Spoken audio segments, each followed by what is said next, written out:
have no idea where this will lead us, but I have a definite feeling it will be a place both wonderful and strange.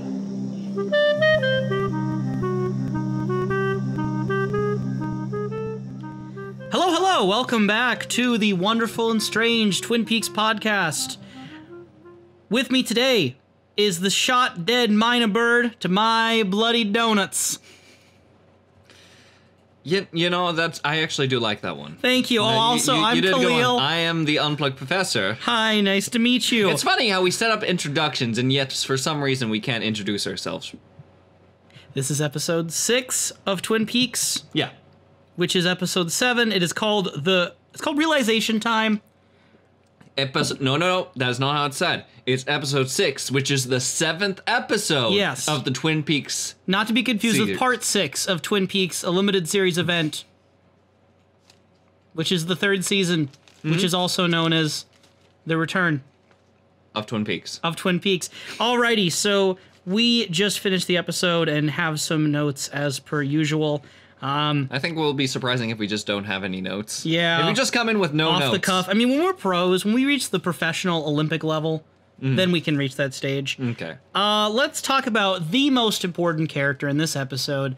I think we can all agree, Lucy Moran. Lucy has me concerned.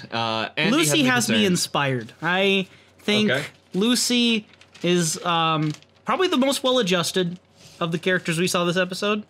She seems rather upset, actually, because she got the call from the doctor, and we don't know what it is. The strong lean towards possible pregnancy and possibly with Andy, but I do not know if that will be the case. It kind of just, like, cuts out and mumbles at that moment. We will find out if Andy is pregnant soon. Yep, we'll find out if Andy is pregnant soon. The doctor has recently called. Has there, like, listen... As far as, like, Andy and Lucy, we discovered a while back ago, like, they apparently had something inside the past, but then something happened. Have we seen any positive points between Andy and Lucy, or has, like, Andy just been, like, having the worst, like, week of his life? You know, compared to all the steamy sensuality we see between the likes of Sheriff Truman and Josie, or Ben and Catherine, or if it's really your flavor, James and Donna, I would say that this is the least intimate relationship next to the Palmers. It's just not a lot of love happening between them. Not a lot of love. If there's one thing I can say about Donna and James is that they need more. They're needy. No, not that they need more, like, as people, but as characters. I need more of them to have some interest. Yeah, we'll get to them. Real talk, though, about Lucy. Lucy and Andy's drama kind of feels to me like, one of the most normal subplots, although it is kind of played up in a silly way, that there's this back and forth in the very, very background in the last, like, 3 episodes where Lucy just doesn't want to talk to Andy. And I don't think we've even hardly brought up in the podcast, because it's never at any point a big deal. This is the most alarming we got, that there might be something with a doctor, but it's talked about for, like, a minute and then not a thing for, like, the rest of the episode. So how much the viewer is supposed to take into stock Lucy and Andy's melodrama when there's, like, actual really concerning things happening in the background, I don't know. The way that this still plays off as a soap opera, I only have 2 conclusions so far. And it's either going to be a pregnancy or it's going to be cancer. Oof. Hopefully pregnancy? Yeah. Most people would agree that's the better alternative here. Please email snakeeyedreams@gmail.com to tell us, which do you prefer? Pregnancy, cancer, or cancer pregnancy? Are we terrible? Are we terrible? You know who is terrible? No, I don't want to segue yet to James and Donna. Oh, no. Okay. I was going to come with Lucy. I really enjoy her interactions with the mina bird, both in the episode and in the Twin Peaks sneak peeks. So we haven't had a lot of time. Mina's only in the office for like 1 episode until an unfortunate jelly donut incident happens. But when we're there, we do have the recording that Lucy is talking to Waldo. She seems to be interested, and so is Andy. They both feel bad for her. Come on, don't you want to share an orange with me? I hope these 2 lovebirds can rekindle their love over the death of their loved bird. They will. Let's just face it, out of it. Like, it's been a little plot that's kind of been shoved to the side lately. I don't see many avenues where they won't, like, find a point to rekindle. That's fair. And speaking of rekindle. No, this is not going to work. We've been recently watching the sneak peeks. You had an easy segue before, and now you're having a hard time staying on the rails. I went on hard mode for a moment there. I never saw the sneak peeks from Twin Peaks before. Twin Peaks from Sin Sneaks. Yeah, I'm really enjoying them. If you haven't watched them before, I don't know if they're in all versions. I don't think in the Gold Box DVD I used to watch this on. I didn't see them, but now that I've gone to the Complete Mystery Blu-ray, they show us all those sneak peeks. I don't know if it's on the season 2, because it stops ominously at episode 6 of season 1. We don't have one for the next episode, but they've been really fun. They have been really fun. It's still unfortunate in my eyes, because during the time of television when this had to air, you basically saw some of the very big heavy-hitting points. It's good to see in, like, retrospect. Like, we haven't watched the sneak peeks until we finish the episode. Until we finish the episode, then we go back and see what it was supposed to be. Right, and if you're listening to this as a first-time Twin Peaks viewer and you have access to the sneak peeks, we would say the same to you. Yeah, don't watch them until you're done with the episode. They're fun. They are good, and there's some genuinely nice jokes inside them, because Lucy does carry the Lord sort of aloof. Yeah, sense. well, I don't know how much she's aware of. Like, is she like the 4th level of irony where she knows she's being stupid, or is this just how she is? They're pretty, like, they're funny jokes. I just don't know how aware she is of what she's doing. My favorite one so far was he's a myna bird, but he's old enough to speak. No, he's a myna bird, but don't worry, he's old enough to speak. Which layered humor. That is good. That's all I got on Lucy. You got anything else on Lucy? More so just, like, concerned if everything's gonna be okay for, mainly her, but a little bit on the Andy relationship. It just seems like Lucy's going through a hard time. Andy just seems like he's going through a hard life. I haven't seen him smile once. Speaking of hard times and hard lives and relationships you are trying hard so tracks, hard to segue. This is painful to watch. Bobby, Shelley, and Leo. Go on. I just haven't. That's all I wrote down is Bobby, Shelley, and Leo. Yeah. Well, actually, I put it Leo, Bobby, and Shelley. If that makes a difference for you, that was my order. Context matters, but no, Bobby is concerning. I'm really concerned we haven't seen Snake in a hot minute. We haven't seen Snake in a hot minute. I think he's just written out. He's gone. Oh, no. No more Snake. He's just like Joey Paulson and, well, okay, Bernard actually had an ending, I guess you could say. The snake in our eyes shall only remain in our dreams. Or Donna's sister, another poor character. I forgot, like, Donna had a sister. The poetry one. Yeah, yeah. Well, at least we learned she liked poetry. She's still a more interesting character than Donna. What about the other guy who's apparently part of the Bookend Boys? Joey Paulson. Joey Paulson. Yep. Rip. Poor guy. So, but no. Last we left off, Shelley had shot Leo Johnson. We didn't know the extent. Yeah, it's not even like held up for suspension, like, moo, is he dead or not? They just immediately show us Leo, like, watching them from the truck parked outside, very obviously. He's doing fine. He's got a bloody rag over his arm. I would argue that there could have been a potential recap of a past instance, so I was just thinking to myself, okay, is this the past? Is it the present? It wasn't until Bobby went inside to speak to Shelley and she recapped him. No, I shot Leo. He screamed like a wild animal, and apparently he just left. Yeah, we're not really allowed to question, is it future, is it past, for very long. It's just revealed, yep, it's going on right now. Like it seems like he's willing to beat his wife with a bar of soap and a sock, but after he does get shot once, he then just sort of gets away from the scene, readies his gun to shoot towards Bobby when he arrives. A real man would have killed his wife right then and there. There's so much. Is that what you're implying? No, what I'm implying is Leo is getting reckless and getting also cautious at the same time. Loose cannon Leo on the edge. Loose cannon Leo on the ledge. Yeah. But I don't know where most these, mostly between Bobby and Leo and just a little bit of Shelley, I don't know where the angle is and how they're going to try to get out of their respective situations. Yeah, this episode felt a little more meandering than usual because Bobby just immediately responds with, like, after he, like, listens to the story, calms her down a little bit, he's just like, don't worry about Leo, I'm gonna take care of you now. Yeah, I'm gonna take care of Leo. And then the next scene we see is, like, Bobby, towards the end of the episode, hides a bunch of cocaine in the gas tank, or just a bag of something in the gas tank of James. Well, that was the other thing he said to Shelley, don't worry about Leo or James, but I don't think Shelley was ever worried about James. Yeah, I don't think, like, James came up, it's like, man, Bobby, you're projecting a little, Bobby. You're putting your own personal problems onto Shelley now. I don't think she cares about the James subplot. You know? I don't know. Did you like the acting of Shelley, by the way, when she was kind of crying about it? I mean, I've heard people say that early Twin Peaks acting can get really good or really bad, and I kind of was curious where your perspective is on that. Panic can be expressed in so many ways and so many different situations that I don't think that, like, I've seen some people ham it up. I think she did okay with this. Okay. I think that she did convey enough of a means of panic, enough that I saw it as believable.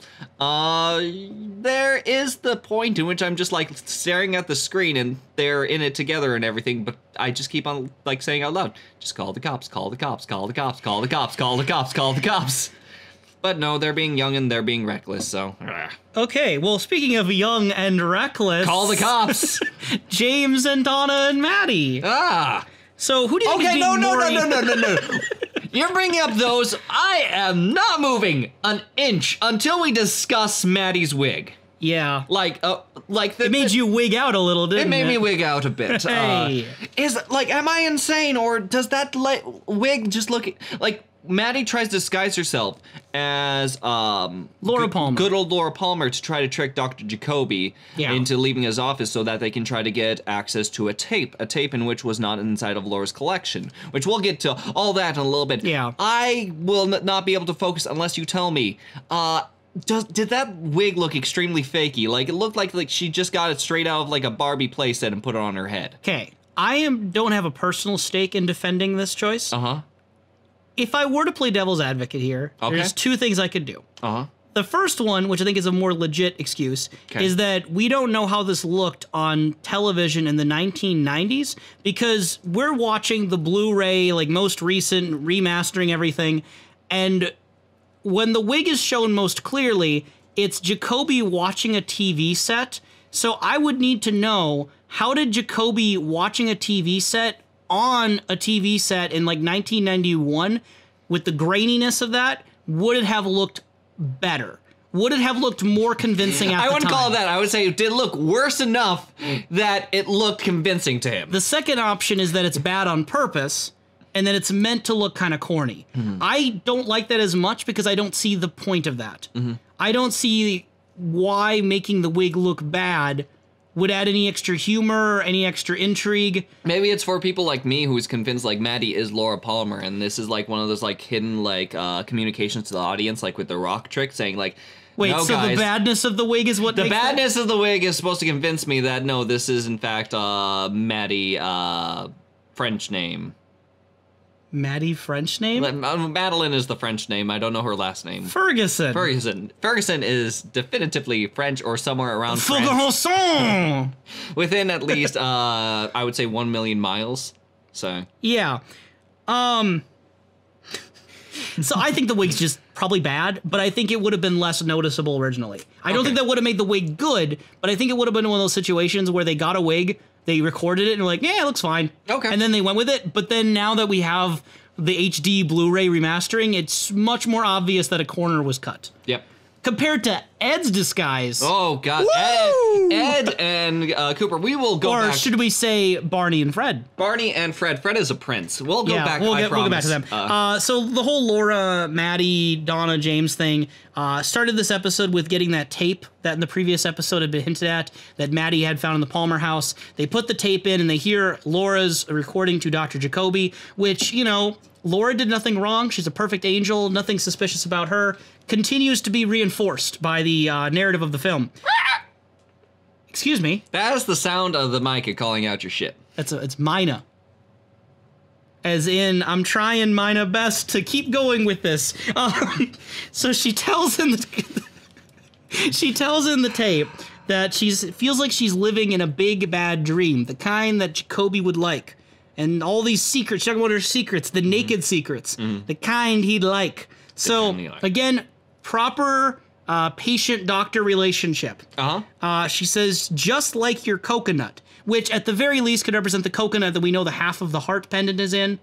Weird that she gave half of her heart to Jacoby and half of her heart to James. Again, there might be more hearts. There might be a lot of hearts. Or it might be a sense of manipulation in that sake. But sure. Regardless. Get Jacoby to think that he's that close. It can be a double entendre, though. It could be your coconut. Oh, yeah. don't know what that means. And then she has this part at the end where she says, you know, why is it so easy to make men like me? And she starts to trail off and say, maybe if it was more difficult to make men like me. But then James, you know, either James cuts is it the off. one who cuts it off. Like, Yeah, he we has don't to know stop it. where the recording would have stopped. I'm assuming they're listening to it a second time. Maybe they've already heard it all. Which is a lot in James, I'd say. Yeah, he doesn't want to hear that. What do you think Laura would have said? What does she think would have happened if it would have been harder for men to like her? If you were to finish her thought? It would be, I would say that if it was less easy to make men, like, manipulate men in such a way, she would be less willing to go out of her way to do as much as she does. Like, she has easy access to some of her vices, if you will, thanks to this means of manipulation. She has Bobby doing, helping out with some means in cocaine. We have Dr. Jacoby and the questioning of that relationship. And, yeah, she's all the people she probably met inside of the special perfume counter, One-Eyed Jacks. True. Makes sense. And then later on, when they start hatching their plans, I just really want to appreciate for a moment Jacoby drinking the most Hawaiian drink they could have possibly manufactured. There's a giant chunk of pineapple with like this umbrella. Like everything above the drink is probably as tall as the glass itself, just towered above. Like, how good is pineapple around that area? Or is he just trying to, like, sustain himself on as much tropical things between now and his vacation? It reminds me of like the meme picture where instead of it being pineapple on pizza, it's a little pizza on top of the giant chunk of pineapple. Like, I feel like that's Jacoby's ethos, is just go as hard as you can on your Hawaiian aesthetic and just really just lavish in it. Even in the privacy of his own home, where he doesn't have to keep up appearances, he definitely does. We've seen his home now. We've seen his office. He's just got Hawaiian decorum everywhere. And I respect him for... I would call it tropical. Let's stick with tropical for now. Excuse me, less tropical. Yeah, because he's going to a different island, not Hawaii, right? No, he's still more Hawaii. Okay, I'm trying to remember the island he was going to. Yeah, it's Hawaii. Okay. We see him watching Invitation to Love, which to my recollection, the previous people we've seen watching Invitation to Love, so who we can say with good certainty watches this show. We now have Jacoby. We found out Nadine watches the show this episode. We've seen Shelley watch it in the past. We've seen it on at the Palmer household with Leland kind of staring vacantly in its direction. Yeah. I like to believe probably Sarah watches it, but it could be either one of them in their own emotional distress just leaving the show on. Now, do we count, like, all senses of involvement with Invitation to Love, or just those who have watched the TV to make any connections? Because remember, Audrey is working at a literal perfume counter in which Invitation to Love is a branded perfume there. This is true. I feel like I've seen someone else watch it recently, but I'm blanking on who else has watched the show. But it's been kind of creeping into everyone's household. Yeah. And now the outside world. I look forward to the final episode, just being a full-on Invitation to Love episode. It is nothing else but an Invitation to Love episode to throw people off and get them ready for season 2. This is kind of spoilers, so I don't know if I should say this, but the entire third season is just Invitation to Love. Return to Twin Peaks and we just go to the television thing? Yes. Oh, no. And then I thought it was just really funny with the whole arc with Maddie wearing the wig. Your theory so far has been that... that is Laura Palmer. Laura is not dead, that Maddie is Laura. So the fact that you have, according to your theory... Laura Palmer disguising herself as Maddie, disguising herself as Laura Palmer. Yep. Wow, she does a really good Laura Palmer impersonation. Isn't that neat? The worst part is that, like, we don't see much Laura Palmer. I know that her dialogue was very strained when giving the necklace. So I can't even say if she does a good Laura impression. Does this overall scene, though, strengthen your beliefs in this? It feels like it's trying to weaken it, but at the same time, I'm too stubborn and it's I'm like ready. Several layers of psychological manipulation right now. It cannot penetrate my mind of my beliefs. And speaking of penetrating the mind, Okay, no, I'm genuinely curious. Where does this segue lead now? The ending of the episode, before we get the credits, there's this sort of shaky cam, like someone's watching from the trees. You hear the breathing of them. Who do you think that was? That very strong leads towards Leo Johnson. Or potentially Jacoby. Okay. So here's the thing. Jacoby was certain with the means in the little picket fence and tries to go off onto that lead and just drives off and away to try to find that sense of Laura Palmer.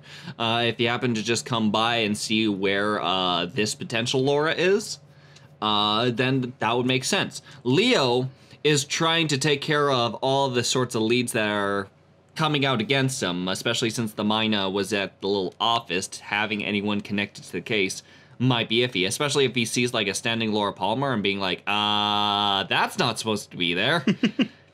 But yeah, I can't see anyone being more likely than those two. Okay. I mean, well, technically one, but it's a joke. Just like apparently like Hawk is a really good tracker, so he found the person faking to be Laura Palmer in the general facility. He has tracked down the case. Yeah. But beyond that, no, I don't have anyone. Okay. Cool. Yeah, because mostly everyone else is busy. I can't even say Hank because he's hanging out with Josie right now. We've got both Cooper and Ed. That's assuming there's only one Hanks. Yeah, I can't wait until we get to the Clone Saga in Twin Peaks. Attack of the Clones. I don't have much to say on this character, so I think we'll just jump in. Okay. We mentioned Nadine earlier, as we found out that Jacoby and Nadine both watch Invitation to Love. Yes. We get a scene with Nadine opens up with her watching Invitation to Love, and she says, like, you get them, Chet. Like, you show them. She's sympathizing with the very nerdy-looking underdog, which, based on her story before she told with Ed, that she kind of felt like this little mouse, right? I can understand the idea that she'd watch the soap opera and root for the little guy. Yeah. She's eating bonbons. Just gratuitously eating bonbons, which is not a food you want to overeat just continuously, I would imagine. She had a big box of bonbons. Yeah, and what was the reason? A bountiful box of bonbons. And what was the reason for her bodacious bounty of bonbons? Yeah, that she had bombastically been bombarding into her mouth. Belly! The belly was the easiest one, but we went with freaking banana. No. Mouth. Why do you think she was eating copious amounts? No, she said she was very upset because she was rejected for her strange, greasy, cotton-balled... Who could have saw that coming? Who could have saw... It's really the downfall of capitalism. It is. But no, she was upset. Like, she's seeing a larger tone in the word rejection. It wasn't just saying no. It was that it was rejected, so absolutely no one else will accept this. And she is ready to just give up. Meanwhile, Ed's trying his best to pick her back up. In which I'm thinking to myself, Ed, you're being a nice guy, but this might not be the method to really help her out. Yeah, you know when someone's going through a hard time, you just tell them over and over, don't give up, and then you just... That's all you have to do. No. Then you put your fake mustache on, you go to the casino. No. That's what I would do. That's what you would do, and it makes me concerned. No, Ed is trying to help save this individual from something, maybe just feeling upset in her condition at the moment, that he feels that he has to try to pick her up every time that she is down. And yes, it's good to be there and be supportive, but I think he is being very heavy-handed in his support. I think that there's some realities that both of them have to face at one point or another, and that can be good for them, though it can be hard for them. I mean, do they have to face the realities? Can they just continue to live in their illusion? They can, but I don't recommend it. Not the psychologically healthy response, but... Like, between Pop-Tarts and oranges, like, the healthy result is oranges, but I can't stop you from eating Pop-Tarts. See, this would have been good if we had to segue to Waldo, because Waldo gets the oranges from Lucy, but I don't think I have... much to say about Waldo. Okay, I mean, I do have stuff to say on Waldo. He's dead! He's dead, which, rip. Leo took care of him as soon as he heard on the... Which, by the way, he has connection to a police radio within his pickup truck, so that's fun. What I think was really interesting is that you think, knowing the way Twin Peaks has operated so far, you would hear a gunshot, the bird would die, you'd see a car speed off and wouldn't know who did it. But they don't even, like, try to hide that it was Leo. There's no mystery about who killed it, which I think's interesting, that the show just, like, reveals that to us, not to Cooper and Truman. But it's not a tease like a mystery like most things in Twin Peaks would be. Yeah, there is less of a tease in that sort of respect. I also enjoy the fact that there's also a fake out on the audience end. We just think that there's not enough information that goes through before the bird is shot. But no, it literally stops on Leo, no. Leo, no. So some of the things that the bird said, I cut out repetition, but it said, Laura, there's like a wolf whistle, as the subtitles called it, which I think was actually a helpful way to label that. So kind of a wolf whistle. Which, has its own predatory sexual connotations. Don't go there. Stop hurting me and stop hurting me. And then name dropped Leo Johnson. So Leo, I don't think Leo is going to be the hidden hero of the story. I don't know if there's a way in which it's all a big misunderstanding. No, they were saying like Leo, no, because he was cheating in a board game of aggravation. Like he was trying to jump like, the yeah, don't little go ball there. pieces. Like, no, Leo, you're supposed to go clockwise, not counterclockwise. You can't just go into this pot. And then Leo, said something like, get over it, Buttercup. Stop, you're hurting me, Leo. Like sarcastically offended. Yeah. And it was Laura wasn't going and it was her turn. She's like not paying attention. Laura. No, how has Leo escaped the law? The only way I can say that Leo has potentially escaped the law is because he took a few tricks from Hank or something. Or, like, did something and while Hank was around, helped him out. But Leo is very easy to incriminate at this point. It's funny because, yeah, he's like a level 1 boss of the first dungeon. And yet somehow repeatedly the sheriff's team, it's like, okay, just forbid this. No, don't forbid. Forgive this. That's what I meant to say. Forbid this. For Freudian slip there. Forgive this. It's like when you're playing like an RPG game, okay? You're playing one of those turn-based RPG games and there's this like kingdom and they're like, oh no, there's these evil creatures and we have to fight them and they request like your level 5 hero to go fight. And you're led to believe that the entire kingdom with all their like soldiers and knights couldn't take down this like level 1 cave and the level 1 boss. That's Leo. When you go back to endgame and you're fighting like level 70 things, which one regular enemy is stronger than an entire cave, it just puts into perspective how unbalanced the power levels are. That's Leo Johnson. He shouldn't be causing this many problems, and yet somehow he does. Yeah, overall, Hank, as he's been presented, has shown a lot more poise. But somehow he was caught. He was caught. Whether intentionally or not, he was caught. Right, that's a fair point. Regardless, he is... shall we move on to Hank, or did you want to... I'm fine with Waldo and Leo. Yeah, let's go to Hank. Hank has shown to be very good at manipulating people. Say, for example, he's trying to get a male name out of Norma because he may have his current suspicion, so he's talking over to Shelly and saying, like, hey, you know what? I really appreciate all that you've done. Overall, you've done so much great work for this place. And Pete... Oh, wait, no. You know what? I'm very bad at... I'm usually better at faces, not names. You must be talking about Big Ed. Oh, yeah, Big Ed. The name that is very akin to Pete. Yeah. Do we know Pete? I can't remember if there's a Pete. Pete Martell is Josie's friend. I'm not really sure how to describe their relationship. Yeah. He's Catherine's husband. Oh, yeah. But they're very estranged. Yeah, Pete and Ed, they are just like two sides of the same coin, Well, and it's interesting because, for all he knew, there might not have been anyone else. Yeah. He could have just been doing that just to see if there was another helper. Yeah. And who it is. Which is interesting. Overall, no, he's good at just talking around the subject, just working his own wiles, and maybe Hank is the one person in Twin Peaks who cares about marital fidelity, and he is making sure his wife didn't step out because he thinks that is a sin. Mm-hmm. And he would never do that. Absolutely. Maybe he is the one loyal, trustworthy person in Twin Peaks maritally. In which that means that everyone else must then try to combat him and cut off his head so they can be the one. Because there can only be one. That's spoilers. And then there's this encounter that happens shortly after the Shelley incident where the sheriff and Cooper walk in. And there's a very clear tone shift when talking between Hank and the sheriff. Mm-hmm. I think it's really interesting as a moment kind of in isolation. Mm-hmm. Hank starts out pretty friendly, recommending kind of food options or whatever. But it's like a feigned friendliness where it's clear it's not real. It's just kind of an attitude he's putting on.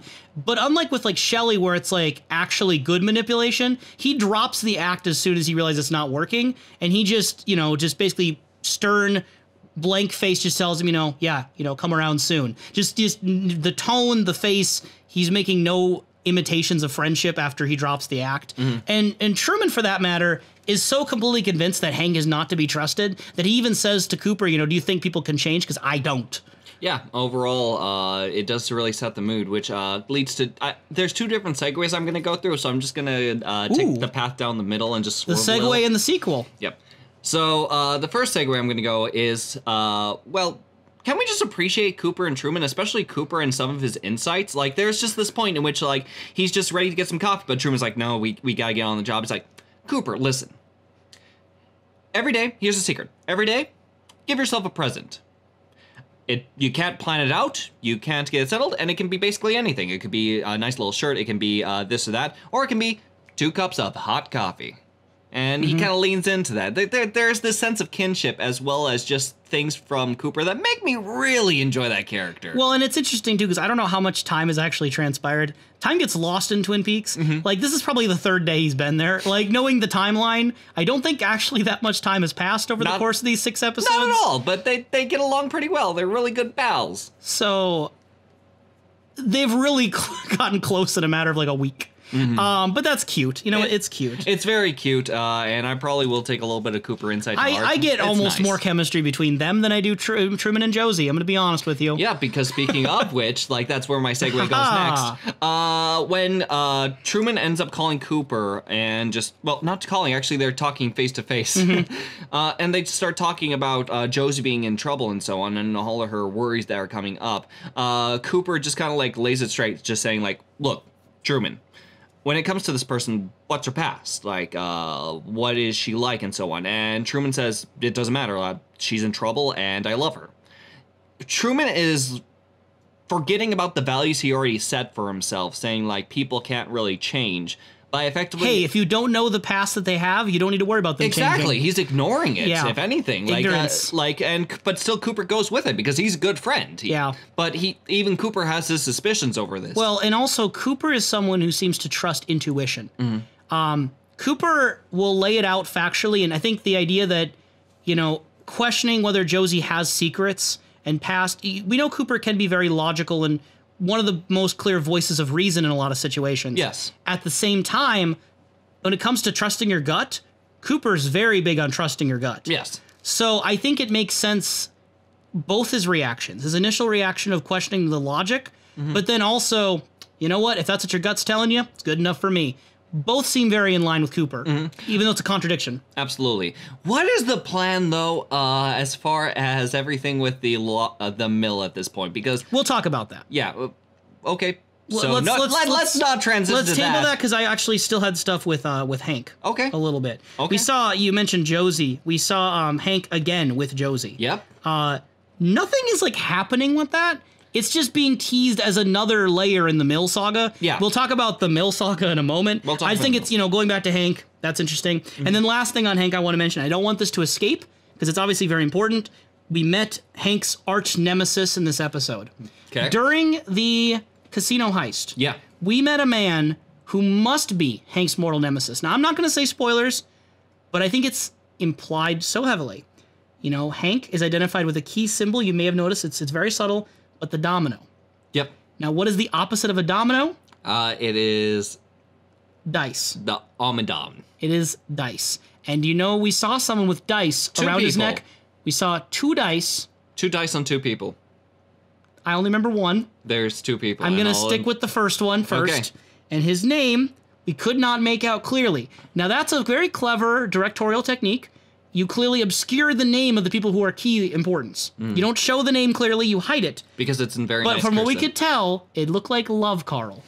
So, we met today the arch nemesis Love Carl. Now, for longtime fans who've seen this before, obviously Love Carl's importance for the show later. Hint, hint. Wink, wink to the longtime fans. Yeah, but if you want to go back and look in this episode, you will clearly see Love Carl's first appearance is, in fact, in this episode. He is setting up the blackjack table in which he swapped out for a different dealer, which is Jacques, who is also wearing the dice. But is totally not Hank's anything. He is the most involved with Hank out of, between him and Love Carl. But from what we've seen. It's a clever subversion. They show Jacques' name clearly, but obscure Love Carl's. Which one do you think is the actual most important character?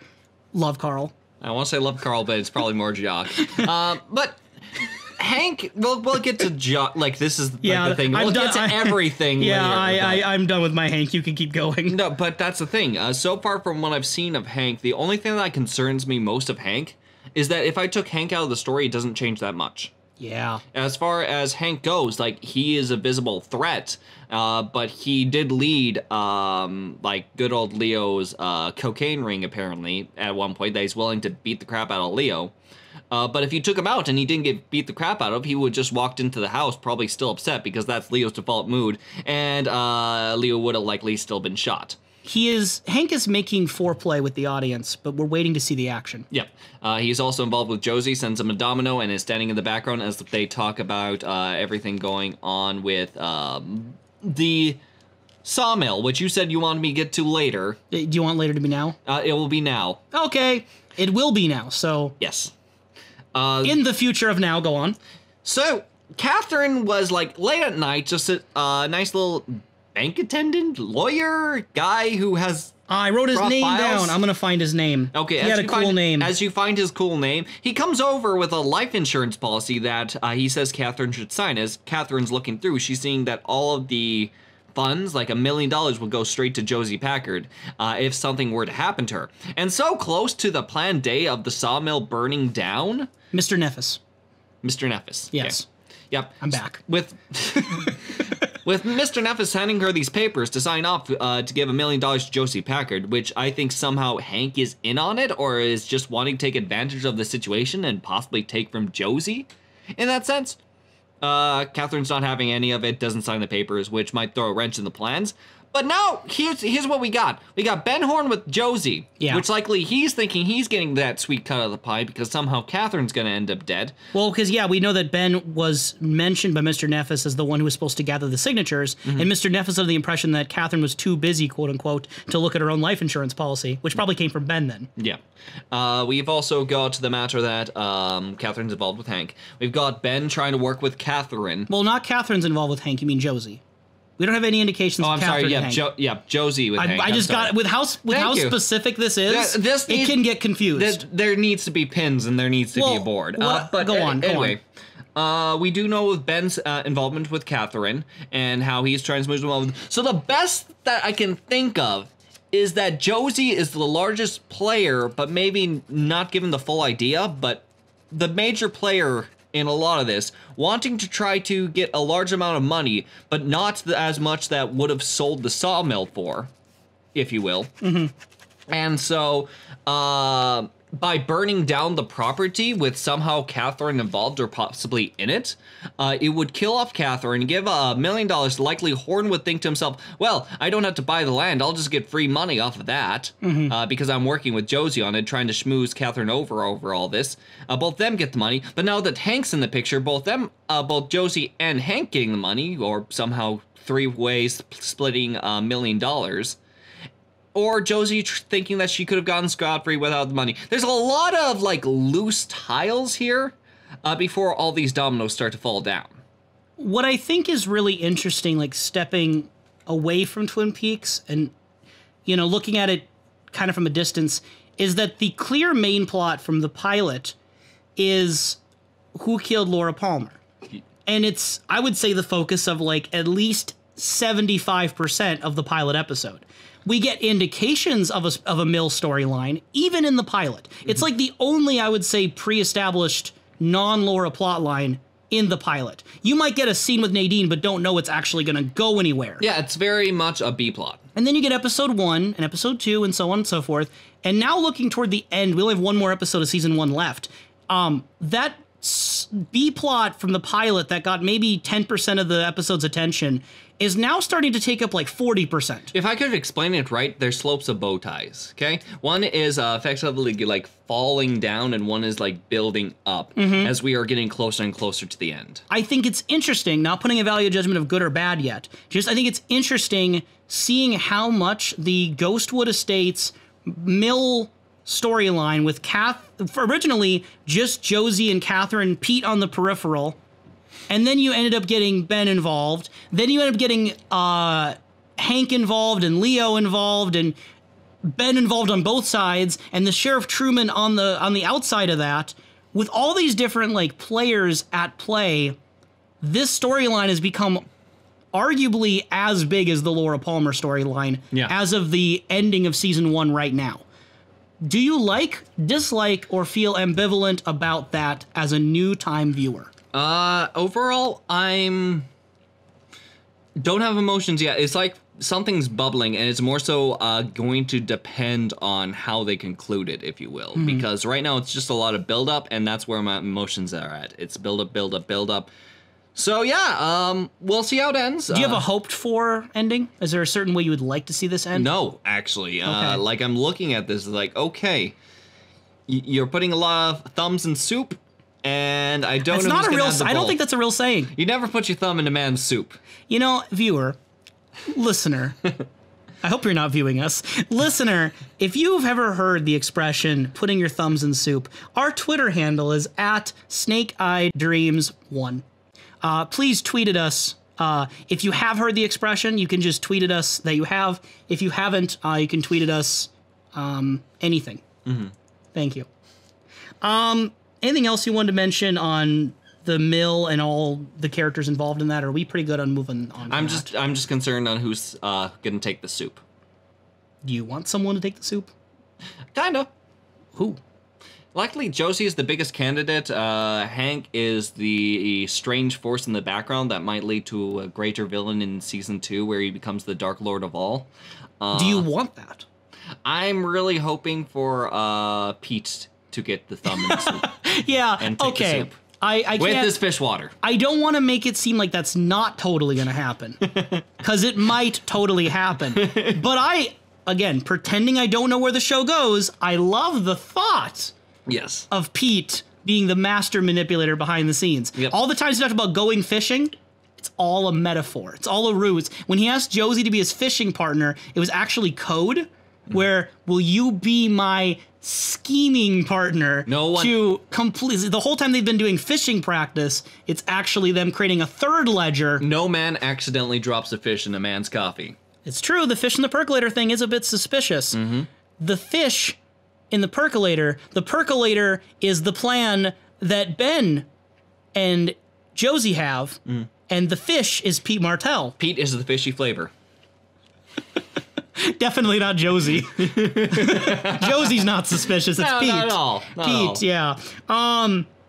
So the two big plot lines we have remaining. We've talked around the casino exploits. There might be something else to tease out, but I think we've covered most of that. We haven't touched hardly at all on Audrey.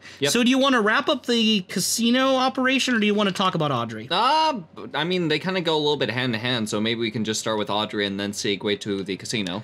Okay, so we open up this episode then where we left off last time with Audrey presumably not wearing clothes in Cooper's bed at the Great Northern, and Cooper's reaction there. Yeah, honestly, high five to Cooper. Applause to Cooper.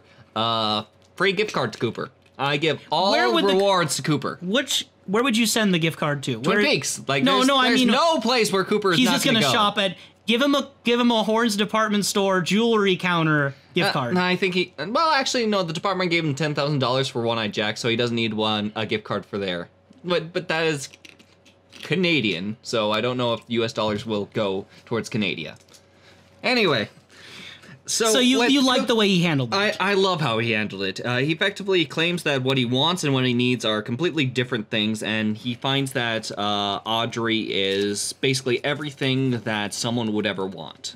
But at the same time, what Audrey needs at this moment is a friend. So he's going to go down, get a couple malts, get some fries. I don't know what hour it is and what place around that time period you can get malts and fries around. I just want to believe the double R is just open at all times. But but it sounded like it was at the hotel. Like, you could get malts and fries at the hotel. In Twin Peaks, where everything is pure? Sure. Yeah. Yeah. And just, like, talk. There is even a point in which, like, they're saying how she has a lot of secrets. This could take all night. And Cooper just says, secrets are dangerous. Well, do you have secrets? No. Whether or not you believe that, do you that's believe funny. him? But Laura apparently has a lot of secrets. Which, no, Laura doesn't. Do you believe Cooper, though, when he says he doesn't? I think that I don't believe him, but at the same time, it's that sense of, like, an unknown sense of comfort, like whether or not he's telling the truth. I can see someone smile out of that reality. Does Cooper believe he doesn't have any secrets? No, I don't believe he would ever reclaim to that. I believe that he puts things up front, but I don't think that he's a fully up front person. So it's a comforting ruse. It's a comforting ruse, or even just having the illusion of whether or not it may be a ruse. I can see just someone laughing at that situation and just be more willing to talk to him. I think that he's great being a people person. Well, and I think the whole secrets are dangerous. If we're going to pinpoint, some clear themes of season 1. This brings back James's quote we had from either the last episode or the episode before. James Hurley said something very similar when he had that very emotional scene talking about his father and mother that every listener will recall as one of the most defining moments of Twin Peaks for them. But James said something basically the same. It just sounded way better coming from Cooper. It does. In a way better context. He's a people person. James is not. James is not a person. Or a people. I honestly, I think that the log emote's better, so... Yeah. I think the log has more substance. I think James's motorcycle emote's better than James. Yeah, just like the cocaine in his motorcycle. So yes. But no, going forward though, Audrey still continues to try to help out Cooper. She takes up the job at the perfume counter. She ends up sneaking. She clearly handles the job like she handles her job over at the Horn place, which you can't deny the perfume counter's reality anymore. We literally saw a perfume counter. The perfume counter is a front. It is a mere illusion that sells perfume, but it's a hologram. It is a metaphorical hologram. As she goes, like, there's only 2 people seen working at the counter, and that's Audrey and Jenny, correct? Yes. Okay. Audrey and Jenny are both working the counter. She's showing her usual lax attitude, being like, look, it's perfume. And then the lady gets offended, like, oh, no, how dare you, huff, huff, huff, huff, huff, as she walks away. Like, she doesn't seem like she does know how to handle people. It's just like she's not putting in that effort at this job. It's the millennial versus boomer conflict. She walks away and goes towards the office, in which, by the way, props to random guy who works at the department store, ready to help out. I call him Accident Man. Accident Man is on the job. Like, Audrey just says, hey, there's an accident. There was an accident that happened outside. Like did you hear? Or something. Like, he doesn't even like speak to her or just acknowledge her. He's just like right on the job, turns and goes straight towards the I don't front. know what he was gonna do, but I believe in him. I believe in Accident Man. It's weird because like it wasn't even a good like ploy. Like I don't know why it worked. Yeah, this could have just sparked a larger discussion. It's like, oh man, that sucks. Wow, what happened? Oy. Just stands there not doing God. anything. Oh, well, I hope the best, and he just keeps counting things. But no, he is on the job. She goes off into the head of the department store's little office, grabs a cigarette, hides in the closet, which, by the way, great cover. Yeah. Having smoke be the illusion coming from your closet. Yeah. But she does see the scene in which the gentleman you probably know Emery Battis. Emery Battis. Good name. Hardly remember him. Mm-hmm. He just starts talking and brings Jenny into his office, which no one's running the perfume counter now. No, it's completely unmanned. Yep. So again, which he had to have known because if he grabbed Jenny, he would have walked back to the counter, not seen anyone there, and be like, okay. This seems incredibly irresponsible. Which I think even adds more interesting layers to the fact that Emery Battis let Audrey go to the perfume counter, because the first excuse he made when Audrey, and this is not this episode but the one before, where Audrey said she wanted to her perfume counter, he was like, oh, well, that's kind of a high market area, tough clients, and it's kind of where a lot of our money comes from. And it's like, okay, that's a believable excuse. Jewelry is a high-priced item. But then he's so willing to let the counter go unattended that he clearly doesn't care that much about... Because that's not the real perfume counter. Which means that is a front, an illusion, a metaphor. Which I don't know if I feel bad for Emery Battis. He's the most sleazy person you could imagine. Yeah. At the same time, it's really funny that he let the daughter of Benjamin Horn, the most powerful man in the town who is his boss, he let the daughter go to the place that obviously is a front for prostitution of children, of minors. Yeah. And he just kind of let it happen, because otherwise Audrey was going to frame him for basically, rape. So I don't know if I feel bad for him. I also don't know if he deserves it. I don't know. He literally has a little book, because in the end he offers Jenny to talk to Black Rose and communicate her with the One-Eye Jacks building. Like, that is heavily implied. Yes. And that's where Audrey ends up, like, sneaking by and saying, like, yeah, I got offered the same thing. Little unicorn, right? Yep. So, can you give me the number? But yeah, he has this little black book, literal little black book, in which she opens up and sees names with various hearts around them. Ronette on there with four which is hearts. The most. There was a Lois. There was a Lois who had 4 hearts, too. What I thought was interesting, I don't know if you had a reaction, we did not see Laura's name in there. No. And you think if it was in there, It probably... you think we would see it because Audrey would make a notice of that. Again, she was said to work at the department store. We don't know how long. She went through 3 pages worth, and it looks like it was only through a few months. I know that it said around February for Ronette. So it just means that she started her job much earlier. Well, I was wondering if you thought that Lois was one of your people, because you thought that one blonde girl was actually Laura Palmer or Maddie or something. Do you think that one is a Lois? Or is there any significance to Lois with the 4 hearts? The significance would probably just be a rating on just likelihood. As he says, there are candidates that within the perfume counter either just work tables, they just walk around, or they can help with VIP clients. I think 4-star people help with VIP clients more than anything. I think this ranking system is just more so that when Black Rose kind of calls in and says, hey, what about this person? Well, she does pretty well with this. Yeah. I say that she's good for VIP. Well, and then when the whole hostess idea is being described, you know, very implying what that means, but whether Jenny picks up on it or not, we don't know. But while that's being explained to Jenny by Emery, Audrey's just in there smoking and smiling.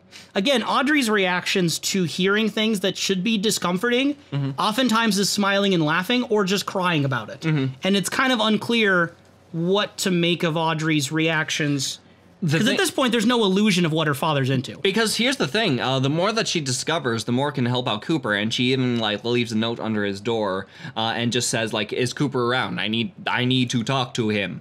I think that her excitement is just overall just that thrill of getting into the case, manipulating her way through. I think that there is a thrill in that. Meanwhile, when she sees Leland sadly waltzing around, I don't think she thinks Leland is a bad guy. I think that overall Leland is not really a part of this, just an unfortunate consequence to what happened. So yeah, I think that she cries because she truly pities the man, and she laughs because these are just horrible people that she's discovering more about. And even if it's her father. Even if it's her father. Maybe especially, I don't know. Yeah. And then when Jenny leaves, Emery gives her this, you know, white horse or little unicorn and says it's like a symbol of purity. Which, a lot you could do with it. I guess the most I'll just say is that it's interesting how much Emery, and by proxy One-Eye Jacks, fetishizes a sort of virginal purity, and obviously to use that as an appeal for not purity and not virginity. Yeah, Black Rose as a name clearly is a very pure essence, if you think about it. Black Rose. Yeah. There's a sort of walking contradiction in that they want the illusion of purity for the vice. Not much to say, I just thought it was interesting. Yeah, no, it absolutely is interesting. And then we'll eventually transition to the good old casino, where eventually Audrey does actually put an application under a different name. Yes, Hester Prynne. Hester Prynne. Sorry, you just... Overall, Hester... With her signature move, the cherry twist. Yeah. Where she twists the opponent in the ring. She is caught almost immediately by Black Rose, who, like, after the application goes Which is through, just Blackie. Yeah, Blackie. As she's more commonly, Yeah, she's more commonly called Blackie. I like Black Rose. Yeah. So, when she's approaching, she just kind of gives some information. She's like, oh, yeah, so where specifically did you work here? It's like, oh, the Lonely Guy Ranch or something like that. Yeah. It's like, oh, yeah, how is this guy doing? It's like, oh, no, he's doing great. Big Amos. Big Amos. Yeah, Big Amos is my dog. And just crumples her application from him. What do you think of that? Do you think it's that Audrey was so quickly defeated? Audrey was quickly defeated, and it's shown on her face at first when she is defeated.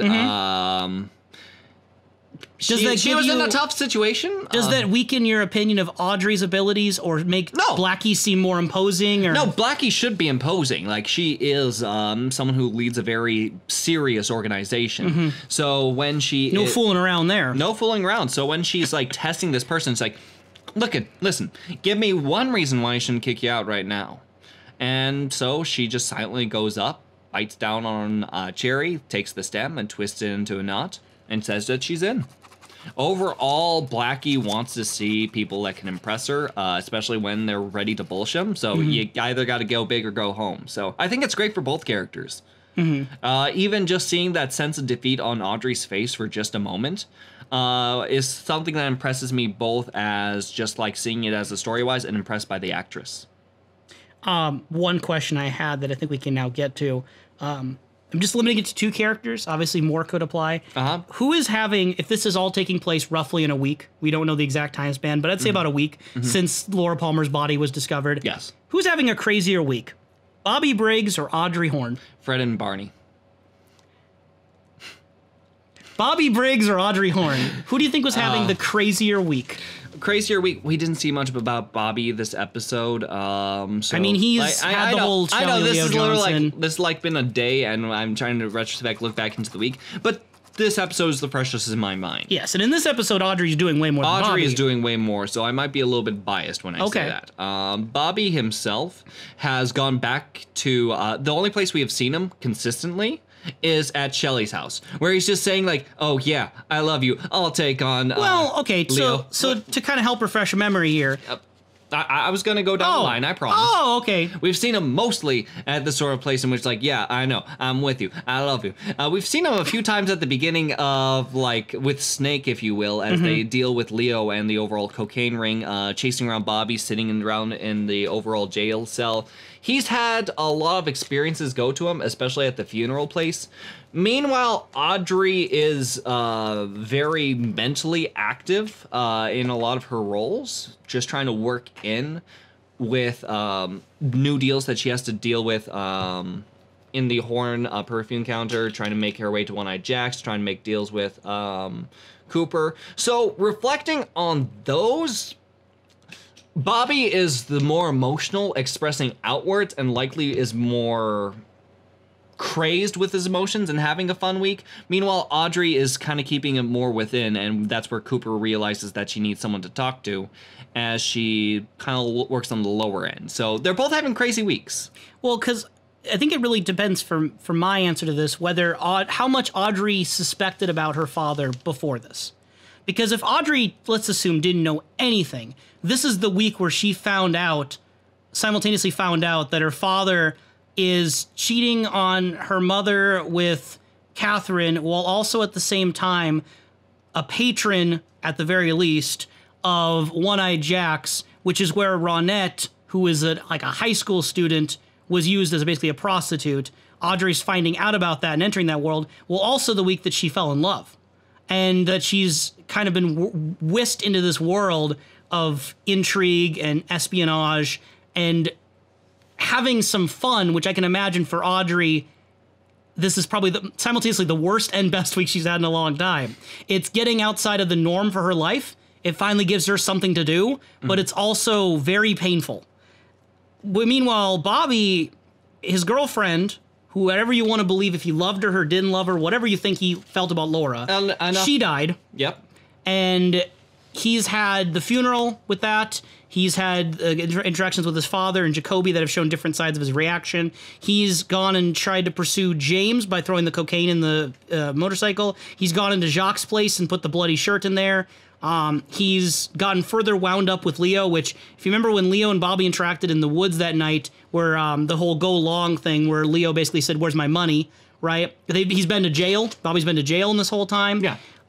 I think my gut is Bobby's had the weirder week, only because I think Audrey has suspected things about her father, but never had the hard proof until now. It's really the question of the person who, like, wears their emotion on their sleeve and the one who doesn't, on who is having this weird sleeve. Yeah. So it's our thing to compare. But yeah, Bobby is emotional, and he's also a coward in many ways, and that's what makes him very interesting. Yeah. Whereas you could compare also James and Donna, but I'm not going to. They don't get a comparison. They don't get to have a week. They don't get to have a day. They don't get to have a moment of my consciousness. So one question I had kind of after we talked about Cooper and his whole interactions of Audrey, and I think you've kind of somewhat answered that. Yeah. You've in previous podcast episodes kind of been suspicious of Cooper, to the point where you've even suspected that somehow he might be the one who killed Laura Palmer, or some alternate dark version of him, or something weird with that. And you've kind of suspected him. This episode, you've also praised him, though, for kind of his insight with giving yourself a gift every day, surprising yourself with the way he handled the Audrey situation. He's also been known to more than on one occasion, used the FBI money for gambling to do cases. Yeah. I'm not sure if that's standard procedure or not. I imagine just being covert. Like, I imagine that there must be some exceptions. He says he likes to bring home 10 to 15% for the Bureau. So it's not the first time. And he trusts Truman's love. I guess if you were just to give your overall evaluation on Cooper, how good of a person is he? Here's the thing. Whenever it comes towards any sort of sense of someone being claimed to be a bad guy or someone being a bad guy, I don't believe that many people would admit to being a bad guy. I feel like everyone's sort of here on their own story. There's a reason why they're doing it. And sometimes some methods are more selfish than others. But I think that overall, Cooper still has a lot of good inside of him. I'm less on the table saying that he is someone who is involved with the Laura scheme, but I'm not completely off. The strange dream inside the Velvet Room with an older Cooper still is like itching at me, like something I'm missing, something that I need to think on that dream and why is it in this perspective. Okay. But beyond that, no, I think that Cooper is a genuine nice person. I'm going to ask you a double-pronged question. Oh no, not double prongs. Okay, so the first one. The second one hurts more than the first. So, Cooper. Yeah. The Cooper we see, not any dream or alternate, just this actual Cooper. Yeah. If you were to give a suspicious meter, 100% meaning he is the most suspicious individual, not just for Laura, but like as a suspicious, shady person. Yeah. Like Benjamin Horne is suspicious. Whether you think it's for Laura Palmer reasons or not, the guy's shady. You know, you could be standing under 20 trees and not get as much shade as what Ben Horne exhibits. Yeah. So not just for Laura, just in general shadiness, how shady in percent do you think Dale Cooper is the one you know? I would say between 21 and 23%. Oh, not 22 though. Not 22. It's either 21 or 23. Yeah, 21 or 23. And then the next prong, if there is an alternate future dream coop, however you want to imagine that. Dream coop. How shady is that? That is raising up to about a good 33 to 37. Okay. So a lot hinges on that dream. A lot hinges on that dream. I feel like I'm missing something. I feel like there's something that is hitting hard in that dream that I can't quite fully grasp. And maybe between Bobby and Mike and his perceptions with that whole shenanigans, it might be just some of the dialogue. Say, for example, Cooper admits he's not a bird person, and yet inside of this strange dream world, like the man inside the room states that this is a place where birds continue to sing, and he sees much joy going across that man's face. So, there is just something scratching at me, and I can't scratch that itch. As the American poet William Carlos Williams once wrote, so much depends upon a red wheelbarrow. I don't remember the rest, but that's the first part. I think it's something glistening in the rain with the chickens. I'm pretty sure that's the rest. That's the dream, the wheelbarrow. Is this just another way of just saying, like, Chekhov's gun? Like, there's just a focus on Chekhov's gun? Chekhov's wheelbarrow. Chekhov's wheelbarrow. Question as well. Not, there's no segue for this. No. We've talked before about the Log Lady intros now and then. Yeah. I don't remember exactly, I'll have to look this up later, how far into the process they were added, when they were recorded. This one, I was curious on your take. The crux of it is the Log Lady talking about eyes and looking into eyes that are like mirrors. Their eyes are like mirrors into the soul, but then sometimes you see an eye where there's like no soul. Yeah. Right? And she says there's no beauty in that. Why do you think that Log Lady intro was used for this episode? Because we started off, well, I can't remember if it was the last episode or the episode before. I think it was the episode before. We got the reveal of, like, Laura and how she sort of views herself. She doesn't think that she's a good person overall. And going into this next episode, that not only is there a sense of intrigue, but also a falsify towards Laura, there are people who will recognize that there is a lot gone from within them, and they'll still continue forward with it. shortly into the episode, we actually get the cassette tape that sort of says that if only I couldn't manipulate men so easily.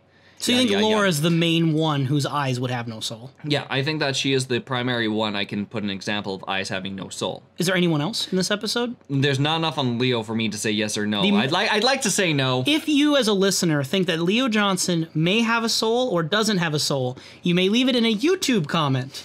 Our YouTube is Snake Eye Dreams on the YouTube website.com. Yeah. Hank is a strong contender. Trying to think of anyone. I want to joke Jacques? Does Jacques have a soul? I think so. Does the Myna bird have a soul? So far, Unplugged Professor. Do animals have souls? Stick a mirror in front of them and see if they recognize themselves. Isn't that the test? I only have one more question. You know what it is. Do you have anything else that you want to bring up before we bring this to a close? No, I think that we're really good. Okay. Don't flatter ourselves here, okay? I know, I'm building ourselves up. Okay. My last question. Who killed Laura Palmer?